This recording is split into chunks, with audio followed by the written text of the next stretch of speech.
Now is the perfect time to get sowing your seeds for the new season. Spring is just around the corner, and this is the perfect time to really sow your seeds for the new growing season. In today's video, I'm going to be walking you through exactly what you need to do. I'll be showing you what seeds I'm going to be growing for this year and all the tips and tricks of what I do to get growing my seeds. Rule of thumb is that you should always sow your seeds about 6 to 8 weeks before your last frost date. Here in the UK, or especially where I live in the northwest of England, it's around about the second week of May. So round about now is the perfect time to get sowing your seeds. I do it mid to end of March every single year, and it's really stood me in good stead. So what I'm going to do here, I'm going to show you exactly what you need to get started. Most importantly, you're going to need some packets of seeds. So I'll be going through those shortly to show you what I'm going to be growing, but make sure you've selected your seeds ahead ready.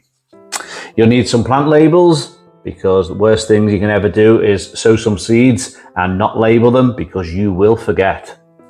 A nice good marker pen. This is specifically designed for your garden, so it's a garden marker.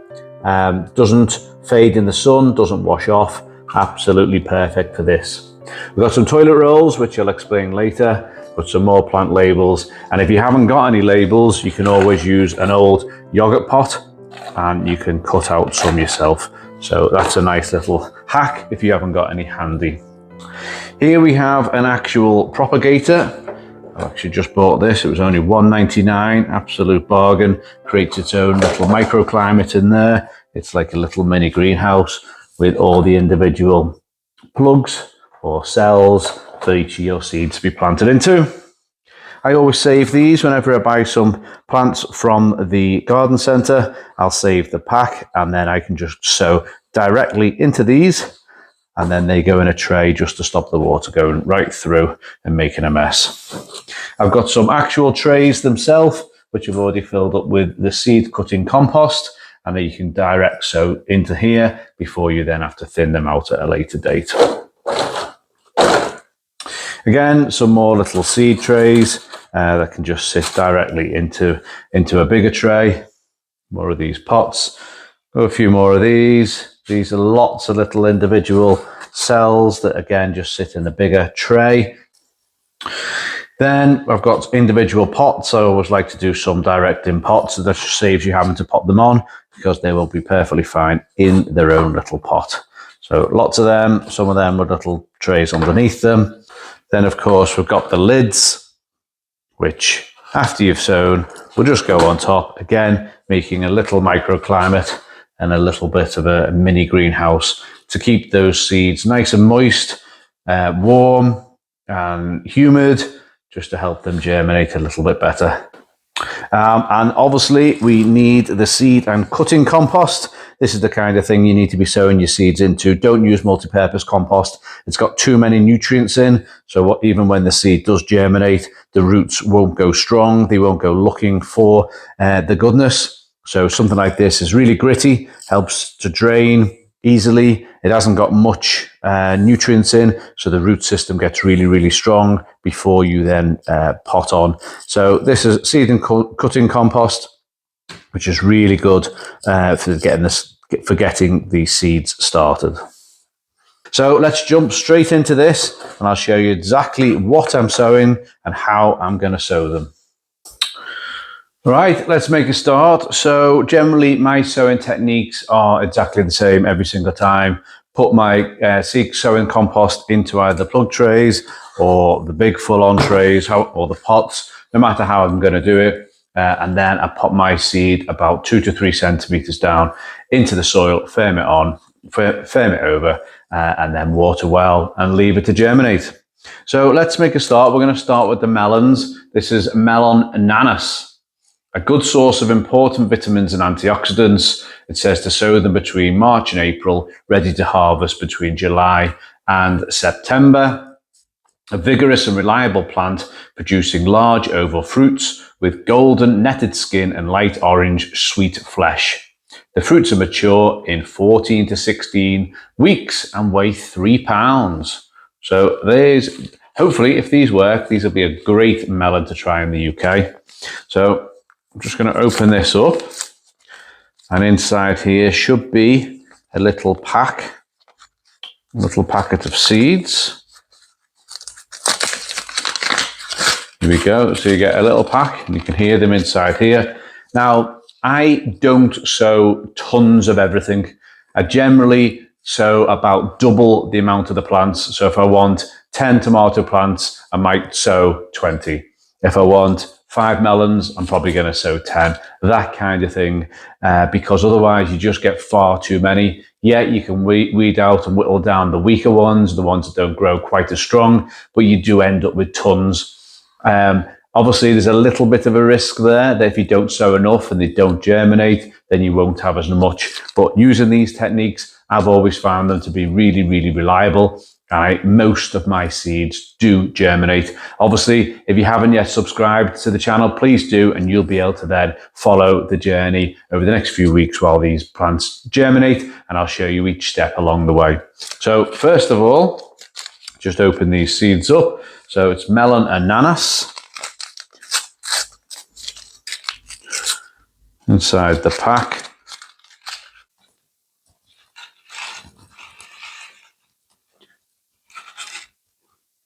Oh, here we have about a dozen seeds there, maybe a few more. As I say, I'm not going to sow them all, but let's just start with one at a time. Jumped ahead of myself a little bit there. We need to put the seed and cutting compost in first. So grab your bag. Decide where you want these going in. I think I'm going to start with this one because these can then get nice and strong within these bigger size. I'm going to grow six melons. I'm quite happy that 6 will be perfect number for me this year. I can always sow a few more. As I say, starting doing it now, sowing your seeds in mid to end of March. We have still got time. We can do an extra few batches each week up until May, June time. So a few handfuls in each of these pots, or should I say plugs.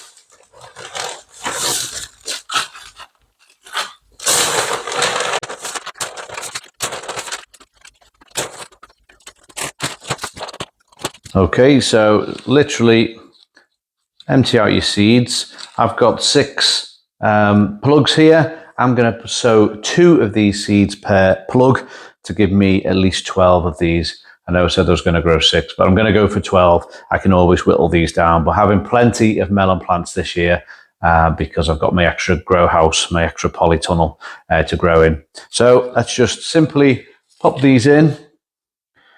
With seeds this side, it really doesn't matter which way round you put them in. So pop them in just under the soil, push them down. I'm going to put them diagonally. 1, 2, 3, 4, 5, 6, 7, 8, 9, 10, 11. We've got one more.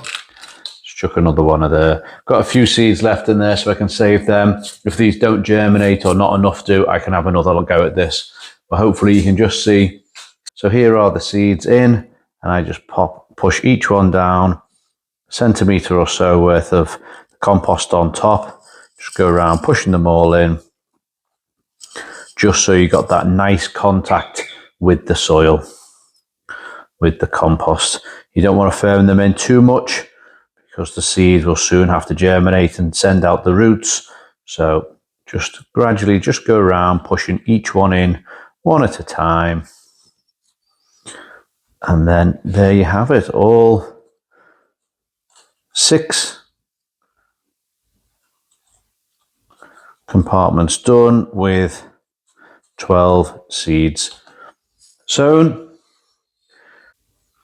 Most important part of all is do not forget to label your plants. So we've got melon, ananas,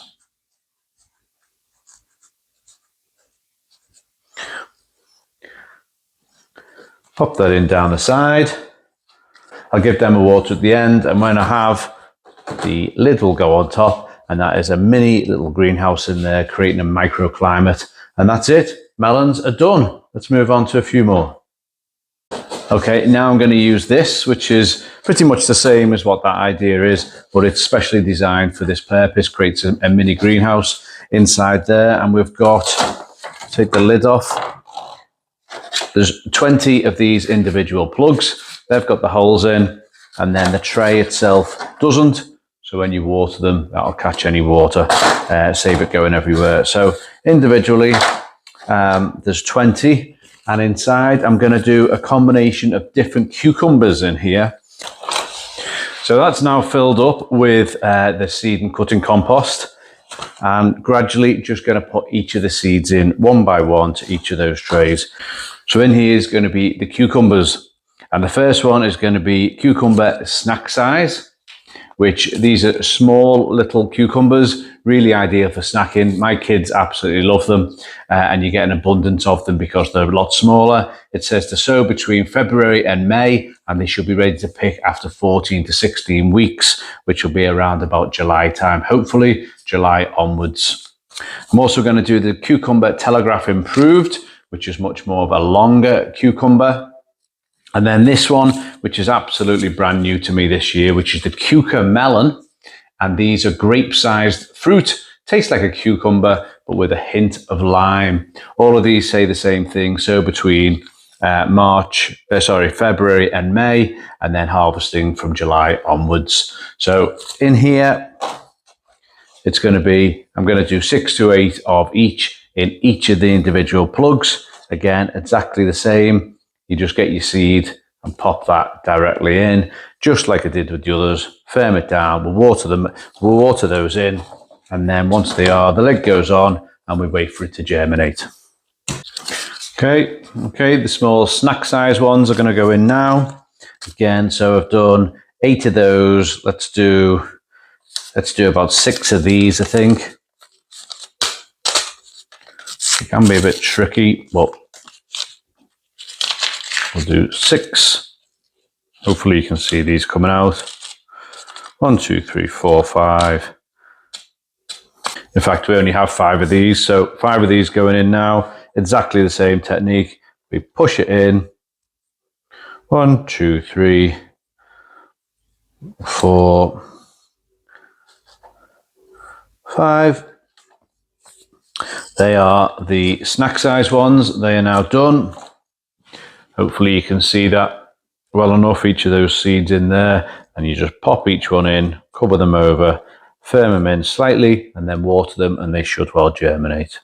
And then finally, we do exactly the same with the cucamelons, depending on what seeds you buy. These are the Johnson seeds. You sometimes get a marker with it.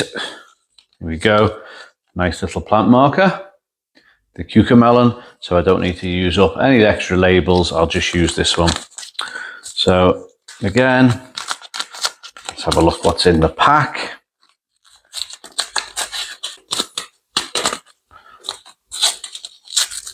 And I've got space for 7 more. So let's see how many seeds I get in this one. Oh, these are much smaller seeds. 1, 2, 3, 4, 5, 6, 7.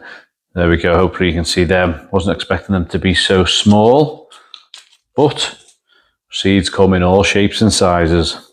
So again, we're just going to go for 1, 2, 3, 4, 5, 6, 7. Where's my label gone? There's my cucamelons, so I know that they start there. In fact, let's put that at the back so you can see it. I've got the long, larger cucumbers, and in the middle, I've got the cucumber snack size.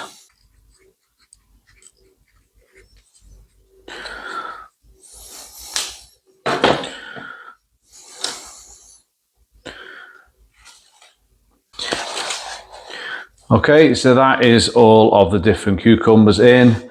I'll firm them down, so you just push each one in, cover them over, firm them in each time. Hopefully you can see that. Just covering each seed over, and once they're all done, it's as simple as that. They're about 2 to 3 centimeters under the soil. Nice, having good contact with the soil, which really does help them to germinate once they become nice and wet and moist at the perfect, or at least warmer room temperature will do it. So you can see the sun comes behind me over that way, which will warm up these trays when they're positioned in the sunshine. There they all done. They are now labelled correctly. I'll pop the lid on, and I think germination will take 1 to 2 weeks and we'll start to see those popping out. A slightly different technique, instead of using the individual plug trays, is to direct sow into one big tray. Now, the advantage of this is you can get a lot more seed in there, but obviously you will have to then prick these out at a later date once they're germinated. But for things like onions, where you want to sow an absolute load of them, this is absolutely perfect for this. So this is the Onion Bedfordshire Champion. It says to sow anytime between January and April, which is perfect time now.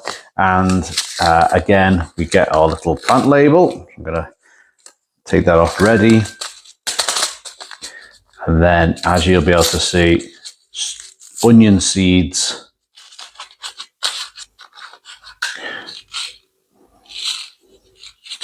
Well, there's absolutely tons of them, very difficult to see. So I'm just going to spread these all over the tray and then firm them all in. So just empty some of those into your hand, and we're just going to gradually sprinkle those all over. It's very difficult to see these, especially with them being black. As well as the soil. So I'm just gonna, I can see those going in, and just put a fair amount in. There must be probably about 100 seeds gone in there already. Because I can't now see where they are, just grab a few more handfuls of compost, and we're just going to sprinkle that all over the top, making sure each seed's got that good contact with the soil, with the new compost. I'm just going to spread that out. So each of these seeds now is just underneath the surface, and a good little technique to use. You can use another tray and just lightly firm that down. That will just help each of those seeds get that contact with the compost. So they're slightly more firm down now. And again, after I've watered them, after I've watered them, we'll be putting the label in. Lid goes on, job done. There's our onion sown for this year. Okay, so now we're going to go for the toilet roll hack. And you may be wondering exactly what this is. So this is a way of not having to transplant all your plants once the seedlings have started. You can just leave them in these pots until they actually need to go into their final place. So first off, grab a toilet roll. Get some scissors, and we want to cut it about an inch in size. So you're left with something along those lines, about that big. So you actually need some multi-purpose compost for this. So I've just got some here.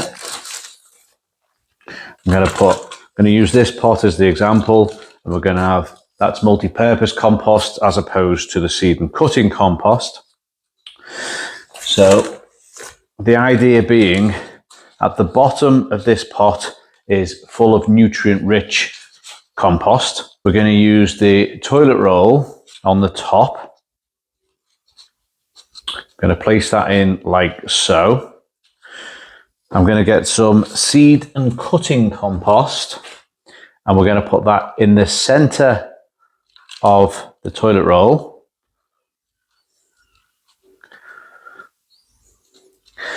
And then round the outside it can be either really, but I'll use some multi-purpose compost around the outside. Hopefully you can see exactly how I've done that. So in there is seed and cutting compost, which is not much nutrients. And then around the outside and towards the bottom, we've got the nutrient-rich multi-purpose compost. Now, the idea of this is the seed itself will germinate inside here. then when the roots start to grow, they'll find the nutrients and then really grow inside that pot. So it's like a 2-in-1 really. And then the plant will be really big and healthy in there before you need to transplant to its final place for the rest of the summer. So for this example, I'm going to use my tomato red cherries, which will always give me a massive amount of crops. And it's literally going to be one seed in the middle of that. So just try and pop one out. These bags are a little bit fiddly. I didn't want to do all those, but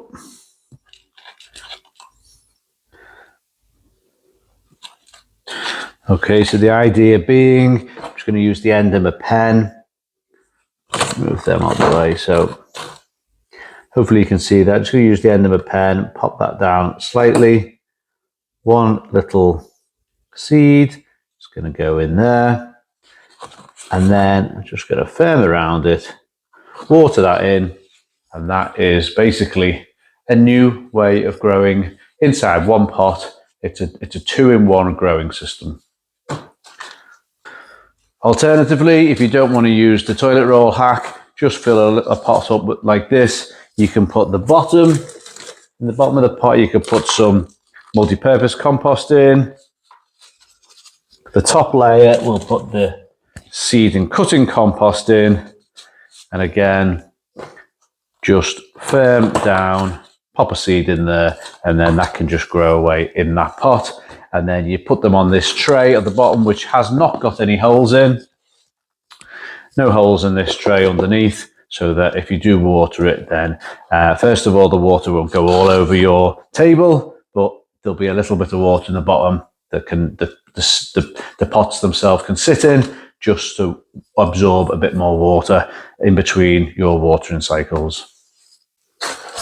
Okay, I think you get the gist of how I'm going to grow. It's always the same technique every time. Just literally fill up with seed and cutting compost, poke down 1 centimetre or 2, put the seed in, firm around. Once we water, we'll cover them over and leave in a nice sunny, warm position, nice bright, sunny, warm position for a few weeks before they germinate. And obviously then just water and care for them until they're ready to go either in the ground or into your greenhouse. So let's see what else I'm going to be growing. So this is lettuce Valmain. And this one is a sweet flavour, stays productive all season, ideal as cut and come again. Very hardy annual. So nice lettuce here. Next we've got the peppers, which are the chili peppers, hot cayenne peppers. These are hot and spicy, long, thin peppers, can grow approximately 10 centimetres in length. They turn from a milder green colour to a hot, peppery flavoured red. We've got some moneymaker tomatoes, which are slightly bigger than the cherry tomatoes, which basically nice and round, perfect for your greenhouse. Here we've got the last of my sweet corn. I grow these every year. These are always productive. These are Lark F1, which is extra tender with sweet kernels. Grow them every year, get great results. So that's a good one. Pumpkin Rocket F1. These are perfect for making pumpkins out of a Halloween to carve into your scary faces. And this one is a large variety with sweet, tasty flesh, good yields of large, dark orange, oval fruits, averaging 9 kilograms in weight. So they're good, they're perfect. Last year, I don't know what happened. I think I sowed my pumpkins too late, so I'm going to get them in now. We'll be perfect. We'll have plenty of pumpkins for next year. Another great result that I had last year was the beetroot. These are perfect 3, reliable for baby and large beetroots. Globe-shaped with great tasting, deep red flesh. You can take them out when they're baby or leave them in to go the larger size. Perfect for growing now. I'm going to do as many of them as I possibly can. Next, we've got the sprouts. This is the Brussels sprout or the Evesham Special. Large, old-fashioned flavour sprouts. Now, sadly, last year, my sprouts were eaten by caterpillars. So I'm going to do quite a few of these just to make sure I don't lose any, and maybe give them a little bit of a spray of something to keep the caterpillars off. So I've got to try them this year. Okay, I've got the Big Daddy F1 beefsteak tomato. They do grow to obviously quite a bit bigger than a tennis ball. Really big, beefy tomato. Excellent type to try and grow. I only ever do a few of these because they do take up a lot more room. Then we've got the pepper, sweet colour spectrum. Sweet, crunchy peppers to add amazing colour to your meals. Perfect time to get sowing them between February and April, it says. So they should be nice and colourful. Sweet colour spectrum. They should be nice. I do actually have some watermelons that I've never actually produced a watermelon. I'm going to try again this year. So we shall see. Delicious summer fruit, it says. Let's try again with those. I get the plants, I just don't seem to get the fruits. So we'll try again in the new polytunnel. And then finally, I've got some flowers to do. I always do my marigolds. The marigolds do brilliantly. They go in the greenhouse all around in between each of the tomato plants and the melons. Marigolds are supposed to keep pests away. So I'll do a load of those. Actually should be able to harvest some of my seeds from the plants from last year also. So I'll do some French Orange Boy marigold. And then finally, there's no picture on here, but sunflower Russian giants. So I do like to try growing my sunflowers. This year they're going to go straight in the ground because I do think the pots generally get too small for them. So Russian giant sunflower. Okay, I'm going to just pop all these into their trays and their plug trays now, ready for it all to get watered and popped in front of the window. Okay, that's the majority of my seeds sown now for this year. I will do a few more over the next few weeks just to help to stagger them so we don't get a glut all at once. So just helps be able to spread out that growing season a bit longer. So hope you've enjoyed the video. If you have, please give us a like, leave us a comment, subscribe if you want to be able to follow me on my journey right the way through the spring and summer, what I'm growing, how they're getting on, and right through to the fruits and the harvests later on in the year. I'm going to also leave some links in the description below. These will be my Amazon affiliate links if you want to buy any of this stuff that I've shown here, some of this equipment, including this table, which is just a wallpaper pasting table. It's about 20 quid. It's on Amazon, so the link will be in the description as well if you are interested. So as I say, thanks for watching, everybody. Please subscribe if you want to follow me on my journey, and take care, and I'll see you on the next one. Thanks. Bye now.